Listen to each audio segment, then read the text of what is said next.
Assalamualaikum warahmatullahi wabarakatuh. Pada video kali ini saya akan melanjutkan cerita dari kemarin. Cerita yang berjudul Pesugihan Pedagang Cireng. Seperti apa kisah lanjutan ceritanya, langsung saja dan selamat mendengarkan.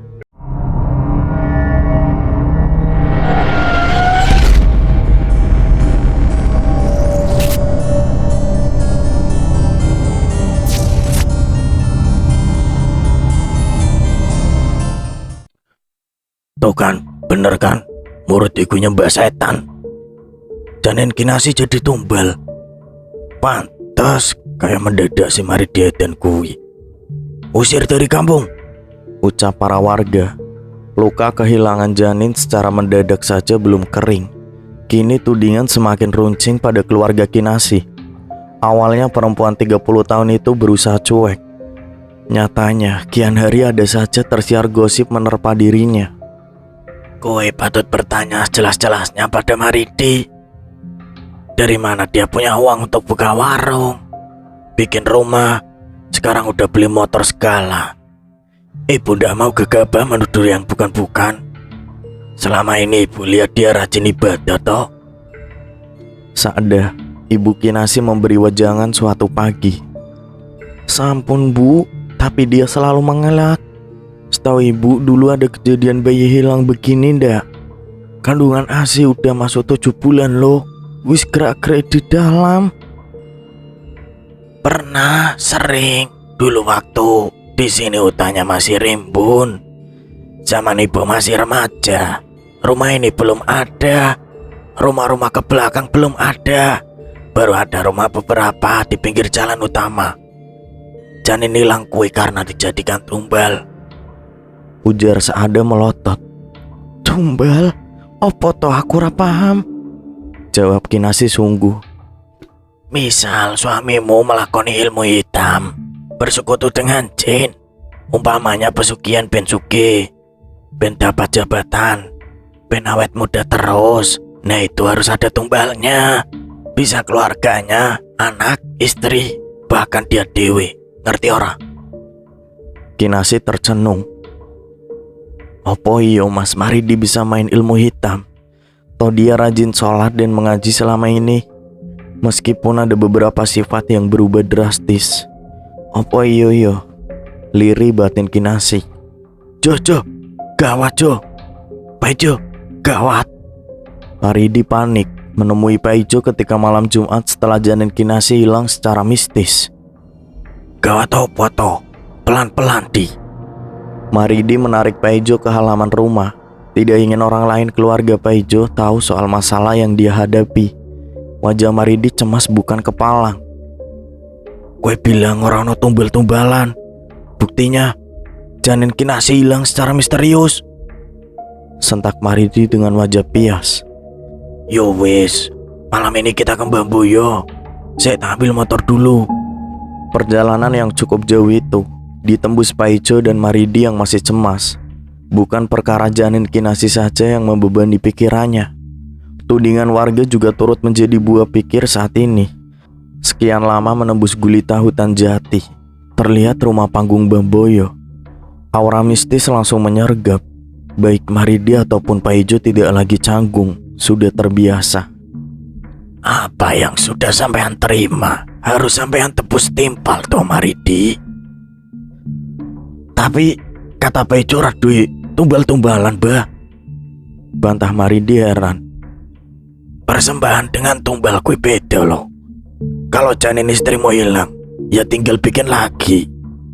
Mbah Boyo terkekeh. Maridi sedikit kesal dengan jawaban Mbah Boyo. Ini baru permulaan. Belum lagi jabatan yang siap menghampiri seiring harta berlimpah ruah. Yang senang juga istri sampean kan. Tetap saja Maridi tidak puas dengan jawaban ala kadar dari Mbah Boyo. Kendati demikian, juga tidak tercetus niat untuk mengakhiri pesugihan tersebut. Mbah, warga mulai curiga kalau saya nyugi. Ucapan Maridi sedikit tertahan. Diam saja wis. Paling juga seminggu. Habis itu lupa dan kembali seperti biasa. Kata saya, warung kue tutup dulu. Sampai ada salah satu yang nanya, wis buka mas. baru buka lagi. Terus karyawan saya piye, Mbah? Lah itu urusanmu. Hampir lewat tengah malam, keduanya sampai di rumah Pak Ijo. Istri Pak Ijo masih terbangun, menyeduhkan kopi untuk keduanya. Ada singkong rebus juga untuk pendamping. Malam-malam masih ngobrol, asik tenan kayak Sugiman yang pernah tergila-gila pada Kinasi berseru dari gerbang. Dia semakin mendekat. Tri, Lastri, kopi siji maning yo. Ada masuk Giman. Pak Ijo setengah berteriak. Nggih, bentar mas. Lastri, Pak Ijo menyaut dari dalam. Dari mana, Man? Tanya Maridi basa-basi. Habis keliling, Mas. Dapat jatah ronda malam. Maaf sebelumnya, Mas Maridi. Sampean sering tak lihat keliling kampung sendirian. Padahal bukan jadwal ronda sampean. Ketika air muka Maridi berubah memucat, dia terpojok dengan pertanyaan Sugiman. Bocah kui banyak tanya maning, rutuknya dalam hati. Anu lo, Man, kadang-kadang ora iso turu. Tak samperin pos ronda rupane kosong pelompong. Makanya tak cari-cari sepanjang kampung. Sering selisih jalur. Oh, ngono to, Mas. Tak pikir opo. Matur suwun, Mbak Lastri. Jadi repot-repot. Sugiman mengalihkan pada Lastri yang datang menghidangkan kopi. Monggo Mas Giman, ujarnya sebelum berlalu ke dalam. Gimana bengkelmu? Setelah menyeruput kopi, Pak Ijo mengambil topik baru. Asap dari singkong rebus masih mengepul tipis-tipis. Suara burung hantu terdengar dari kejauhan. Bukan hal menakutkan. Posisi kampung yang di pinggir hutan memang begitu adanya. Ya begitulah Mas Pak Ijo. Kadang ramai, kadang sepi, sering sepi. Sugiman terbahak. Cuma ya syukuri aja, jatah rezeki kan udah ada yang ngatur. Mantap tenan, man. Ucap Pak Ijo yang disambut gelak tawa ketiganya. Hampir setengah jam mereka duduk. Sugiman pun pamit. Tinggal Maridi dan Pak Ijo yang masih betah berdingin-dingin. Tentu masih ada hal yang hendak mereka bahas. Lastri dulu mengalami seperti AC. Tanya Maridi serius. 6 kali. Dan serius kowe? Kapan saya pernah bercanda, Di? Jo, apa AC begitu juga nanti? Menikite, sudahlah, Di. Kowe kudu nikmati proses. Untuk sukses itu tidak seinstan bikin mie, ngerti ora? Ngerti, Jo, tapi kasihan AC lu. Kasihan mana dibanding dengan makan cireng setiap hari? Maridi terdiam dengan ucapan Pak Ijo. Bener semua. Lebih kasihan kalau Kinasi cuma makan cireng sisa jualan. Tiba-tiba Ngiang, cicit anakannya mendengung di telinga Maridi. Itu seperti panggilan agar dia segera pulang. Jo, saya pulang. Ucap Maridi terburu dan gusar. Raut cemas langsung terpancar dari wajahnya. Saking terburu-buru, nyaris saja meja kecil itu terguling tersenggol lutut Maridi. Belum sempat Pak Ijo menjawab, Maridi sudah berlari meninggalkan halaman luas rumahnya. Pak Ijo menggeleng melihat kelakuan temannya. Pasti dia lupa sesuatu. Dan guys, masa jabatan Pak Kades kan udah mau habis. Kalau bisa kita ganti Kades baru. Jangan Pak Mahmud lagi yang diusung.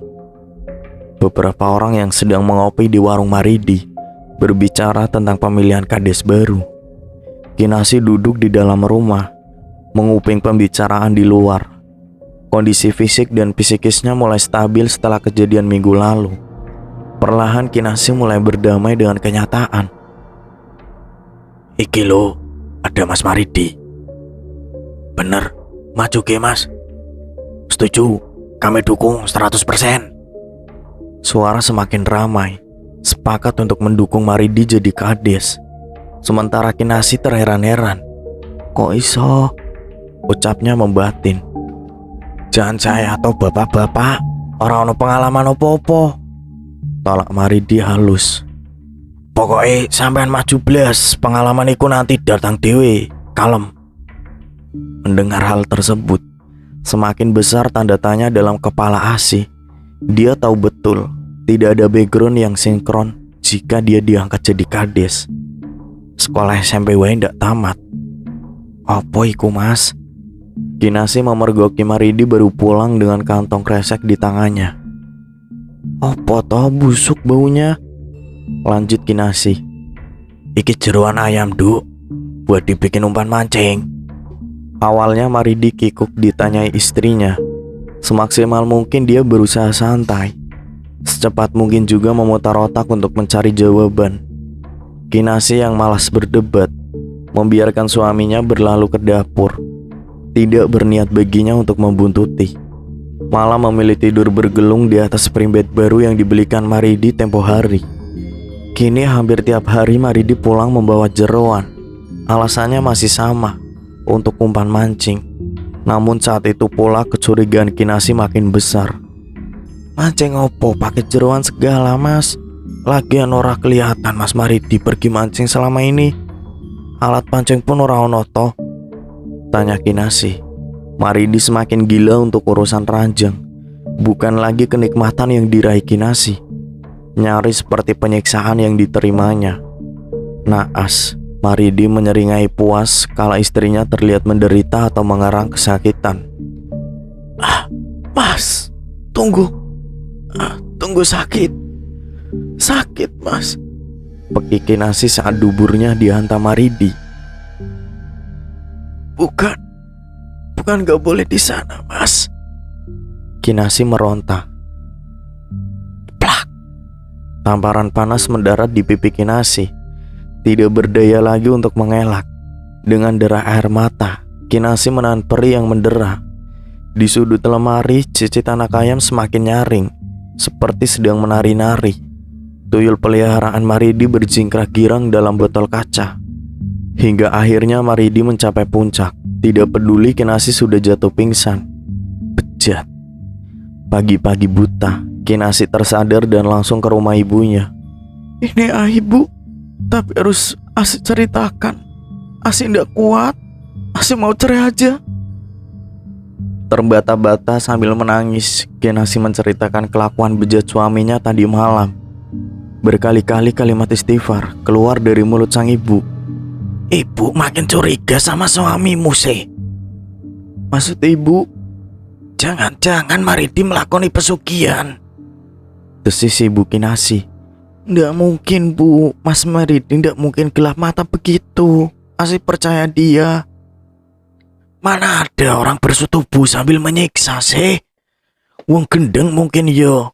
Lah iku suamimu bukan wong gendeng. Wong waras-warasnya. Gue patut curiga kalau ada perubahan pada Maridi. Terang seada. Pintu rumah seada yang reot didorong paksa dari luar. Keduanya terperanjat bukan main. Pulang kowe sih. Pagi buta wis menggosip. Maridi menarik paksa Kinasi, menyeret dengan muka bengis. Plak. Tamparan mendarat lagi di pipi Kinasi. Jejak jari memerah di sana. Kinasi terisak dalam tangis. Masalah rumah tangga tidak seharusnya menjadi makanan orang lain, Cey. Termasuk ibu. Pokoknya dia punya rasa malu. Bentak Maridi penuh amarah. Mas, siksa begitu aku ndak sanggup. Mas, aku maunya mas seperti dulu, seperti biasa. Diam kowe. Aku ndak. Kowe seorang istri harus nurut apa kemauan suami, ngerti ora? Dikte Maridi. Hujanan air mata Kinasi menjadi-jadi. Terlintas dalam pikirannya untuk bercerai. Namun jika perceraian yang dia pilih, kemana akan membawa diri setelah itu? Belum lagi malu pada orang kampung. Ujung-ujungnya menyusahkan ibu dan bapak lagi. Sekali lagi kamu ulang, berani menceritakan urusan ranjang pada orang lain, entah itu ibu atau Samira. Habis kowe. Maridi keluar dari kamar, entah pergi kemana setelah itu. Tinggal Kinasi meratapi nasibnya yang malam. Baginya Maridi bukan lagi suami yang dulu, penuh lemah lembut. Tidak lain dari seorang monster yang haus seks. Gelak tawa puas terpancar di wajahnya tatkala Kinasi tergolek lemah setelah mereka bercinta. Maridi memang bukan Maridi yang dulu. Darahnya sudah dicemari darah setan. Sejak dia bersekutu dengan jin pelontos yang tiap malam menyediakan bergepok-gepok rupiah untuknya, Maridi yang lemah lembut mendadak menjadi dan liar. Dia merasa terpuaskan ketika lawan mainnya terlihat meradang kesakitan tidak berdaya. Tentu saja ini perintah Bamboyo. Maridi yang gelap mata mau-mau saja mengikuti dukun klinik tersebut. Kinasih berani menceritakan urusan ranjang karo ibu nih. Malu aku, Jo. Terus Kalap aku, tak tampari Kinasih. Bis itu nyesel juga. Maridi menunduk. dulu awal-awal Lastri juga begitu. Lama-lama akhirnya menikmati. Dan kowe tahu ndak, bahkan aku beli alat-alat ekstrim. Alat seks itu di penjual online. Paijo nyaris berbisik. Emangnya ada? Oh, ketinggalan jauh kowe. Yo adalah lengkap semuanya. Nikmat juga kalau pakai alat bantu itu. Percaya sama saya, Di. Kowe bener-bener gendeng. Keduanya terbahak puas, merasa menang. Tak peringati gue ya sih, masalah rumah tangga, apalagi urusan ranjang, itu tidak patut gue beberkan ke orang lain, termasuk ibu. Pamali, doso, aib kok diobral. Lagi-lagi Maridi mengintimidasi Kinasih suatu pagi, setelah semalam mengejar Kinasih di atas ranjang. Saya tidak kuat kalau cara mas kayak begitu. Alih-alih senang justru merasa disiksa. Sembarangan kowe, makanya tak beliin kowe handphone ben pinter. Buka YouTube kowe ada di sana cara main yang seru. Maridi berkacak pinggang menatap garang pada istrinya, Kinasih. Wanita 30 tahun itu terseduh ketakutan, dipojokkan oleh suaminya sendiri. Beberapa tubuhnya membiru, entah diapakan Maridi. Pinggangnya serasa mau copot, ngilu. Sekali lagi kejadian ini terulang, awas kowe. Opo, kalau disiksa terus ya saya lapor ke polisi. Gertak Kinasih tidak mau kalah. Ngelawan yo sih. Satu tangan Maridi terangkat, nyaris menampar pipi Kinasih. Kinasih tertunduk pasrah. Rasanya dulu Mas Maridi ora sekasar ini. Batinnya berusaha menahan tangis hingga dadanya sesak. Sesal muncul perlahan. Kian hari makin ramai warung Maridi. Kini ada 2 karyawan yang dipekerjakan. Tidak hanya cireng yang dijual, ada bakso, mie ayam dan kopi panas. Bapak-bapak yang biasanya ke ladang kini makin sering pulang cepat, lalu nongkrong di warung Maridi. Tidak sedikit juga mereka yang buruh pabrik. Acap absen demi duduk-duduk menghabiskan di sana. Berbagai topik pembicaraan menjadi bahan mereka, mulai dari pabrik tutup yang kena PHK sampai ke pemilihan sang kades. Bertambah hari, bertambah juga pendukung Maridi untuk maju jadi kades. Harta dan tahta akan datang sendiri dengan caranya, Maridi. Demikian wejangan Mbah Boyo pada lelaki itu. Hingga hari itu tiba, seperti tidak ada pilihan lain. Semua warga sepakat untuk mengangkat Maridi jadi kades. Malu-malu Maridi maju, pura-pura menolak, tapi akhirnya menerima dengan senyum kemenangan. Warung Maridi kian berkembang pesat. Di sebelah rumahnya berdiri bangunan baru. Maridi hendak membuat grosir serba ada di sana. Agak ke pinggir jalan, sudah beroperasi juga pencucian motor miliknya. Tidak tanggung-tanggung, perhelatan besar digelar ketika pelantikannya menjadi kades. Sepeser pun tidak memakai dana desa. Diambil dari kantong pribadi Maridi. Namanya kian harum, melesat menjadi pembicaraan banyak orang. Saat bersamaan, Kinasih mengandung lagi. Bukan main senangnya hati Maridi. Jabatan, kekayaan, kini hadir lagi calon buah hati. Akhir-akhir ini kok aku sering mual ya mas? Adu Kinasih suatu malam. Asam lambungmu hati-hati sih, jangan sering-sering makan pedes. Tapi mas aku nggak dapat bulan belakangan ini. Alah, serius sih? Alhamdulillah, jangan-jangan kamu isi. Besok kita ke bidan yo. Wajib periksa ini. Pokoknya sing sekarang kui kudu jaga bener-bener. Kinasih tersenyum menggetir, tidak membalas ketika dirangkul dan dipeluk suaminya. Kalau mau aman mas jangan begitu lagi kalau kita berhubungan. Kinasi berbisik di pundak Maridi. Bener juga, kalau saya kontrol diri, bahaya untuk janin Kinasi. Pikir Maridi sejenak. Dia akan Mas lakukan lagi. Pokoknya Mas mau anak kita ini sehat sampai brojol. Kapan perlu kita cari pembantu rumah tangga sih? Biar ada bantu-bantu di dapur. Stok buah-buahan, sayuran, makanan bergizi lainnya harus ada di kulkas. Mas tidak mau kejadian seperti tempo dulu lagi, ucap Maridi sungguh-sungguh. Ada sedikit kelegaan menyelinap dalam hati Kinasi. Setidaknya dia tidak akan disiksa lagi di atas kasur. Selamat aku, batin Kinasi. Sebagai kades baru, Maridi kerap membagi-bagikan sembako gratis pada warga yang membutuhkan. Makin harumlah nama kades baru tersebut, tersohor sampai ke pemerintah kabupaten. Selama berjalan, tidak ada hal aneh terjadi. Maridi menikmati sekali profesinya. Urusan warung diserahkan penuh pada Kinasi. Karyawan semakin banyak, omset meroket. Hingga kehamilan Kinasi mencapai usia 6 bulan. Lagi, Kinasi harus diterpa cobaan seperti sebelumnya. Malam itu purnama penuh. Kinasi sedang tidur di dalam kamar. Tiba-tiba seperti ada yang menjalar ke pahanya, masuk melalui organ intimnya. Selangkangan Kinasi mendadak panas, ari-arinya ngilu. Isi perut seakan diaduk-aduk. Sekian detik kemudian darah segar mengucur di antara paha Kinasi. Teriakan kesakitan melolong dari rumah kediaman mereka. Warga berdatangan, takut-takut mendekati Kinasi yang bersimbah darah. Jerit tak sudah-sudah mukanya pucat, peluh bercucuran dari dahinya. Ora ono tumbal-tumbalan Maridi. Tumbal dengan persembahan gue ora sama. Dengan tegas Mbah Boyo membantah ucapan Maridi. Tapi Mbah, ora ono tapi-tapian. Kowe makan bakso 1 porsi kena bayar 10.000, makan 2 porsi kena 20.000. Lah sami mawon, kowe wis sugih, wis dapat jabatan bagus. Apa meneh? Ojo bojo dan anak saya toh Mbah. Kasihan, mereka ndak salah. Biar saya dewe yang jadi persembahan. Maridi memohon. Dasmu, yo ora iso lah. Bener, persembahan itu adalah tumbal. Nahas, justru pernikahannya dengan Kinasi yang menjadi tumbal. Edan, bodoh kok dipelihara. Sekarang nyesel dewe, terus kepriye.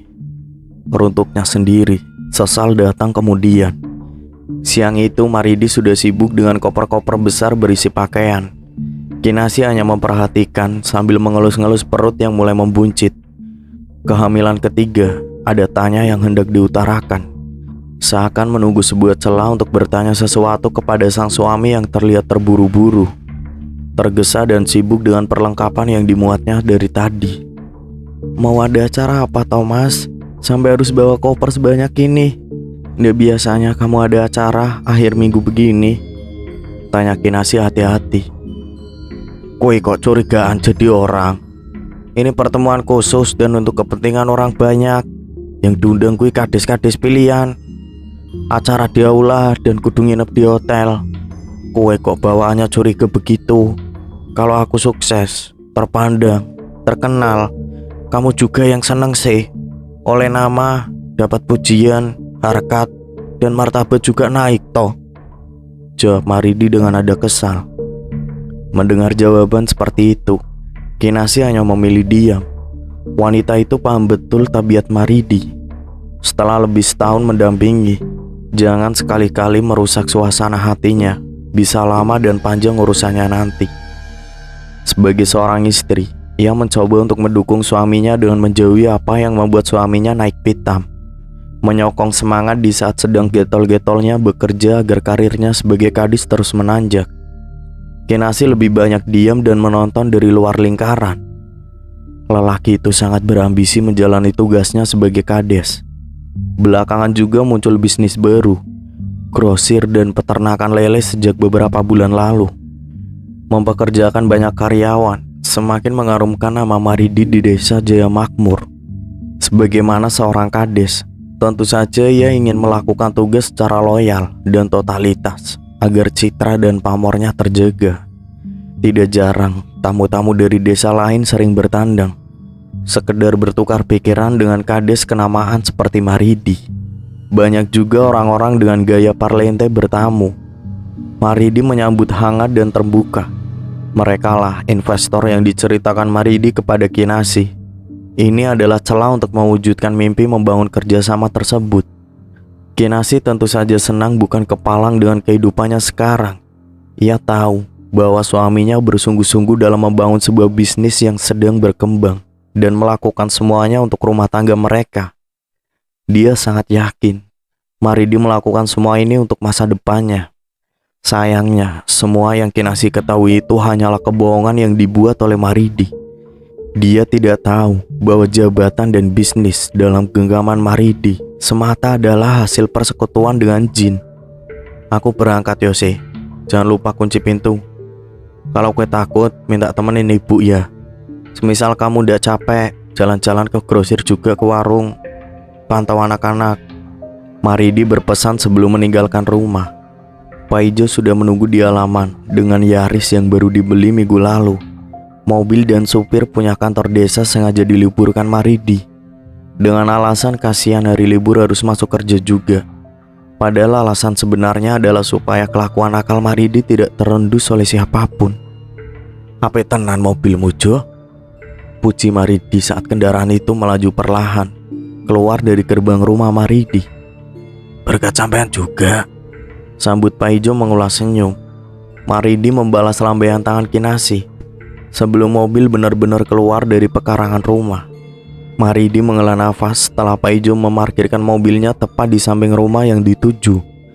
Ia merasa beruntung karena bisa sampai dengan tepat waktu dan berada dalam keadaan utuh mengingat baru saja Paijo memacu mobil dengan kecepatan tinggi. Menurut Paijo, sangat seru menekan pedal gas dalam diam-diam.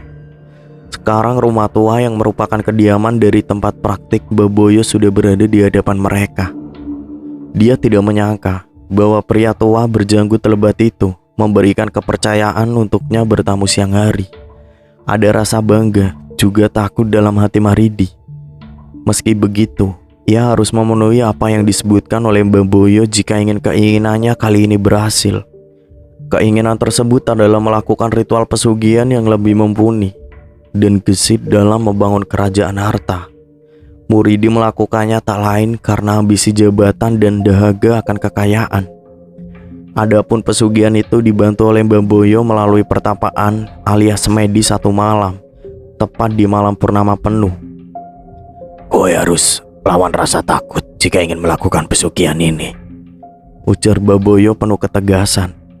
Hampir pukul 10 malam, Baboyo, Paijo dan Maridi berjalan ke belakang rumah panggung tua tersebut.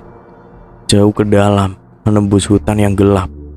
Hampir 10 menit menerawangi kelam. Ketiganya sampai di sebuah area agak terbuka. Pohon-pohon seperti tumbuh melingkar membentuk gelanggang. Tepat di tengah-tengah ada batu datar yang cukup luas. Disitulah nanti Maridi harus duduk. Rasa takut kepada kemungkinan yang terjadi selama ritual pesugihan melampaui rasa takut Maridi terhadap murka Tuhan saat itu. Baboyo menginstruksikan agar melucuti semua pakaian hingga Maridi telanjang bulat. Tak sehelai benang pun kini hinggap di tubuh lelaki tersebut. Maridi membayangkan bahwa pesugihan ini membuat dirinya lebih kaya, sehingga mampu membeli mobil, sawah, rumah, membangun pabrik, dan banyak hal yang ia idam-idamkan sejak lama. Hawa dingin menusuk tulang, membuat Maridi menggigil. "Kowe Paijo, itu agak jauh ke sana ada pondok-pondok. Silakan di sana. Sesekali pantau Maridi. Kalau dia tumbang, pingsan, kowe bertugas membangunkan. Paham?" "Gimba," Paijo mengangguk. "Maridi harus tandingin. Nanti saya bikin unggun sebagai sumber hangat sedikit, tapi agak jauh dari tempatmu. Yang kita panggil kuya ora suka terang. Paham?" "Paham, Mbah," jawab Maridi dengan gigi gemelutukan. Desir angin semakin kuat. Baboyo berlalu setelah membuat tumpukan kayu dan membakarnya agak jauh dari batu. Pucuk-pucuk pohon meliuk-liuk liar. Maridi duduk tepekur menahan dingin di atas batu pertapaan tersebut. Suara binatang malam bersautan, semakin mencekam. Tak gentar, Maridi tetap diam sekuat tenaga agar tidak tergolek. Jari-jarinya terasa kaku dan pucat pasi. Tiba-tiba lamunan Maridi buyar. Terdengar gemuruh dari balik rimbunan bambu di kirinya. Suara gemuruh tidak seperti desau angin. Ia terperenjat karena sadar bahwa gemuruh tersebut adalah tanda kedatangan Mamedireng seperti yang disebutkan Bang Boyo. Maridi perlahan mengedarkan pandangan menyambut kedatangan Mamedireng. Dugaan tersebut tidak meleset sedikit pun. Pria itu mencoba untuk menutupi rasa takut dan gugupnya dengan cara bersikap sopan dengan jin yang datang. Ia mengucapkan permisi ketika sosok hitam seperti manusia mulai terlihat samar, mendekat padanya. Maridi bergidik ngeri saat sosok yang seperti gumpalan kabut tersebut semakin dekat. Saat jarak keduanya barang sejengkal, terlihat jelas bahwa Mamedireng itu adalah perempuan berambut panjang, hitam pekat sempurna. Giginya penuh darah dan menyembul keluar. Jin gosong tersebut naik ke atas batu. Refleks Maridi bergeser sedikit.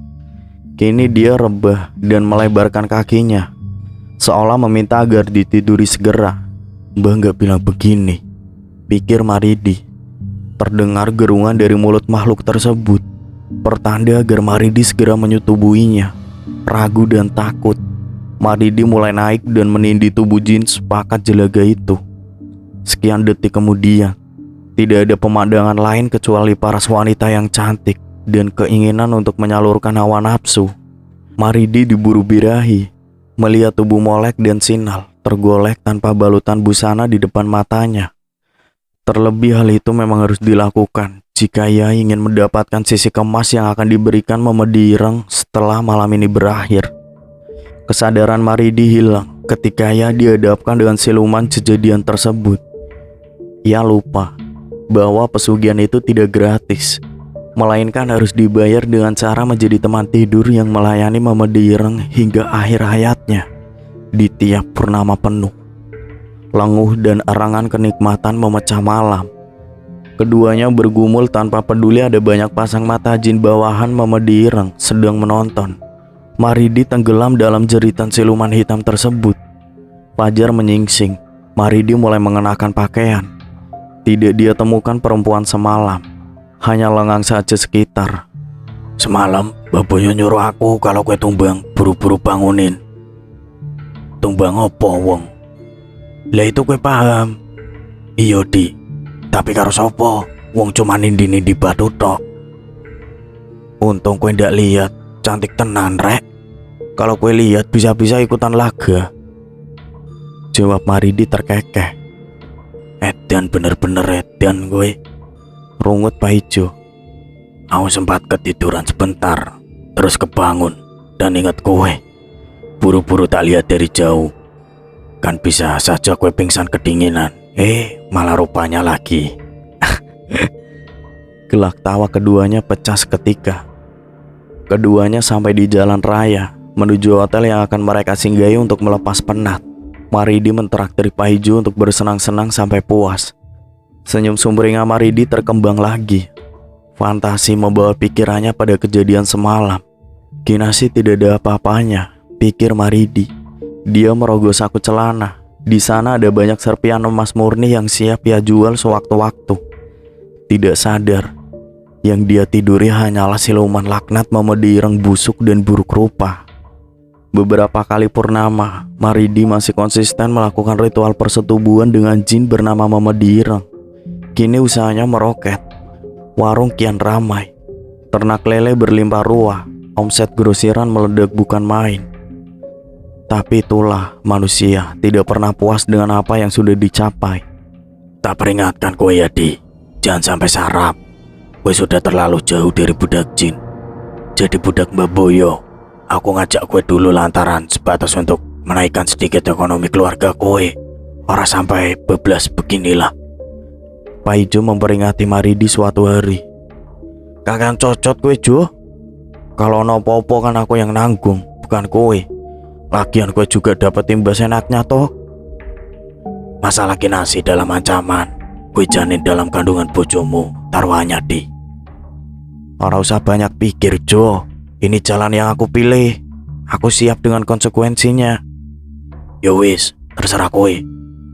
Habis ini aku ndak mau terlibat lagi. Kalau kowe mau menemui Mbak Boyo untuk ritual bulan depan, pergi dewe, ojo ajak aku. Pak Ijo berlalu. Maridi tersenyum sinis melihat punggung Pak Ijo yang hilang ke balik pagar. Rumah mewah, mobil baru, bisnis menggurita, apalagi? Pikir Maridi tersenyum penuh makna. Hingga suatu itu tiba, ketika usia kandungan Kinasih masih 7 bulanan. Perutnya membesar sempurna, terlihat sehat dan sesekali terlihat gerakan samar di balik terusan yang dikenakan Kinasih. Maridi sangat siap jikalau memang kejadian beberapa bulan silam akan terulang lagi. Benar, ketika itu purnama penuh, saat Maridi sedang menindih tubuh jin yang menjelma menjadi wanita cantik. Di tengah heningnya hutan rimba, di atas batu laya seperti biasa, erengan memecah senyapnya belantara. Sementara jerit histeris juga membahana dari dalam kamar Kinasih. Darah segar menyembur dari organ intim Kinasih. Bidan yang datang sampai tidak bisa berkata-kata, bingung dengan pemandangan yang ada di depan matanya.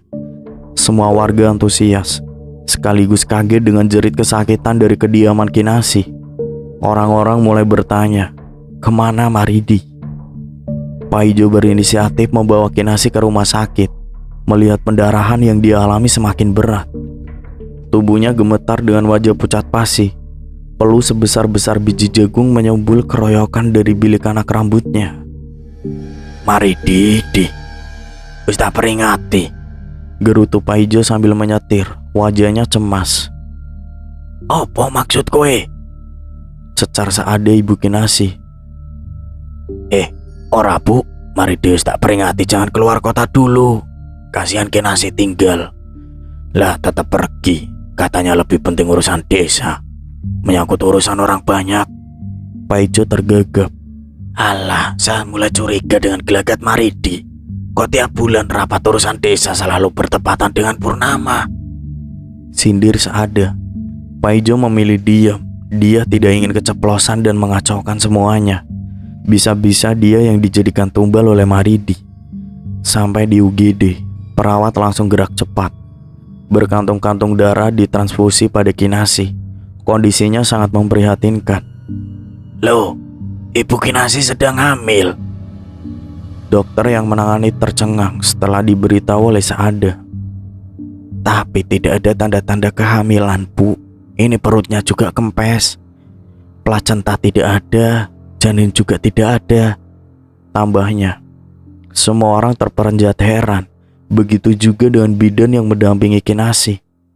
Demi Allah dokter, saya yang mendampingi kehamilan Kinasih selama ini. Sekarang seharusnya sudah 7 bulan. Makanya tadi ketika terjadi pendarahan, saya pikir Kinasih akan melahirkan. Loh, Bu, dokter tersebut masih diliputi keheranan. Saya juga lihat perut Kinasih membesar, Dok. Pak Ijo ikut bersuara. Saya lihat sendiri janinnya mulai bergerak. Sumpah, Dok. Saada menangis pilu. Tapi lihat sendiri, tidak ada janin, tidak ada plasenta, tidak ada apa-apa. Dokter tersebut semakin bingung. Tapi tunggu, tambahnya, ini ada pelebaran kantung rahim dan benar ini seperti bekas kehamilan. Dokter menunjuk pada monitor yang menayangkan kondisi rahim Kinasih. Seketika semua orang bergidik ngeri. Masing-masing terbawa oleh ingatan ke kejadian beberapa bulan silam saat bayi Kinasih hilang secara misterius. Saya pikir Ibu Kinasih ada penyakit apa gitu tadi yang membuat terjadinya pendarahan. Sekarang kita usahakan dulu agar kondisinya pulih. Beliau kehilangan banyak darah dari tadi. Oh ya, suami Ibu Kinasih yang mana? Selidik dokter mengedarkan pandangan. Semua orang terdiam dan saling tatap. Dokter, Pak Ijo membuka suara. Suaminya Kinasih sedang ada rapat ke kota. Beliau adalah kades desa kami. Oh, kapan kembali kira-kira? Hanya menggeleng, itu saja jawaban dari tiap yang ada di sana. Kinasih kehilangan kesadaran setelah menahan rasa sakit yang luar biasa, ditambah dengan kehilangan banyak darah saat perjalanan menuju rumah sakit. Sampeyan semakin beringas, ucap Bamboyo tepat saat fajar mulai naik. Maridi tersipu dibuatnya. Kalau secantik kue, tiap hari saya juga sanggup, Mbah. Jawabnya dengan wajah memerah. Tapi semua yang sampean terima adalah imbalan setimpal dari Ratu Mamadi Ireng.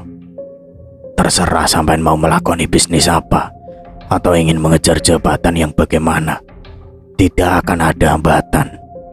Mbah Boyo meyakinkan sembari mengisap cerutu di tangannya. Fantasi itu berseliweran dalam kepala Maridi. Betapa semalam sangat puas bersenggama dengan wanita cantik jelmaan Mamadi Ireng. Selalu saja lali bahwa yang dia tiduri tidak lain adalah setan busuk berbentuk buruk. Senyum penuh birahi masih menghiasi wajah Maridi. Dia begitu menikmati tubuh molek jadi-jadian semalam suntuk. Seumur hidup, sampean telat terikat kontrak dengannya, desis Mbah Boyo. Tidak masalah, Mbah. Sampean tutup usia. Nggih, Mbah. Andai anak keturunan sampean diminta semua oleh Mamadi Ireng sebagai persembahan piye? Maksudnya, Mbah? Bukannya orang no tumbal. Persembahan dan tumbal gue tidak sama, Maridi. Kalau begitu, kecil kemungkinan saya bisa punya anak dari Kinasih. Mbah Boyo mengangguk tanpa menoleh pada Maridi. Piye karo anak-anakku dari pernikahan sebelumnya? Ya terserah Mamadi Ireng. Lah, berarti ada kemungkinan diambil juga, Mbah. Ya saya ndak tahu. Elak lelaki tua itu. Maridi susah payah mencerna omongan Mbah Boyo. Suara wir-wir mulai memekak. Tandanya matahari mulai menanjak naik.